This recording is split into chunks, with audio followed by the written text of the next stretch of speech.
భవిష్యత్తు ఆరోగ్యంగా ఆనందంగా కొనసాగాలంటే ప్రతి ఒక్కరూ మొక్కలు నాటి పర్యావరణాన్ని పరిరక్షించండి. జాతీయ పర్యావరణ పరిరక్షణ కమిటీ నాయకులు యాగంటేశ్వరప్ప పిలుపునిచ్చారు. ఇండియన్ రెడ్ క్రాస్ సొసైటీ వారి యూత్ రెడ్ క్రాస్ ఆధ్వర్యంలో స్థానిక బొమ్మల సత్రంలోని ప్రభుత్వ డిగ్రీ కళాశాలలో ప్రిన్సిపల్ డాక్టర్ శశికళ అధ్యక్షతన ఏర్పాటు చేసిన పర్యావరణ పరిరక్షణ అవగాహన సదస్సు కార్యక్రమంలో రెడ్ క్రాస్ సొసైటీ నంద్యాల జిల్లా చైర్మన్ దస్తగిరి పర్ల, కళాశాల బాటనీ లెక్చరర్లు, విద్యార్థులు పాల్గొన్నారు.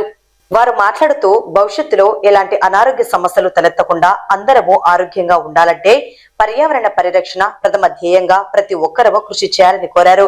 విద్యార్థి దశ నుండే మొక్కలు నాటడం, సంరక్షించుకోవడం లక్ష్యంగా విద్యార్థులు కృషి చేయాలని తెలిపారు. ఇది కూడా ఒక రకంగా దేశ రక్షణలో, అభివృద్ధిలో భాగమేనని పేర్కొన్నారు. సమాజానికి ఉపయోగపడే కార్యక్రమాలలో భాగస్వాములు అవ్వాలని విద్యార్థులకు సూచించారు. ప్రపంచంలో పర్యావరణ పరిరక్షణలో మొట్టమొదటిగా ప్రపంచంలోనే అత్యున్నత నోబెల్ అవార్డు పొందిన కెన్యా దేశస్తురాలు వంగరి మత్తయ్య గురించి ప్రతి ఒక్కరూ తెలుసుకోవాలని, అలాగే మన దేశంలోనే సుమారు 300 సంవత్సరాల క్రితం మొక్కలను కాపాడడానికి 333 మంది మహిళలు అమృతమాత బిన్నోయ్ నాయకత్వంలో ప్రాణాలు విడిచిన విషయాన్ని విద్యార్థులకు విశదీకరించారు.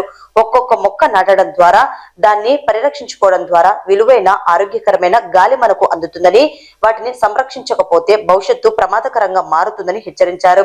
ప్రతి ఒక్కరూ భవిష్యత్తులో రెడ్ క్రాస్ ఆధ్వర్యంలో చేపట్టబోయే పర్యావరణ పరిరక్షణలో భాగస్వాములు కావాలని పిలుపునిచ్చారు.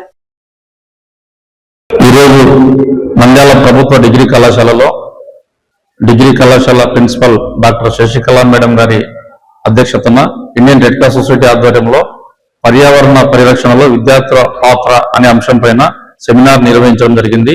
ఈ సెమినార్ కు ప్రధాన వక్తగా జన విజ్ఞాన వేదిక జాతీయ పర్యావరణ కన్వీనర్ యాగంటేశ్వరప్ప గారు హాజరై విద్యార్థులకు పర్యావరణం పైన ఆసక్తి కలిగేలా చాలా చక్కగా వివరించడం జరిగింది. అలాగే వారిని పర్యావరణ పరిరక్షణలో భాగస్వాములుగా ఎలా మలసాలనే ఉద్దేశంతో తెలియజేయడం జరిగింది. అందులో భాగంగా పర్యావరణ రంగంలో దాదాపు ఒక ఆస్కార్ అవార్డు పొందిన కెన్యా దేశస్తురాలైన వంగరి మాతయ్య జీవన విధానాన్ని కూడా వివరించడం జరిగింది.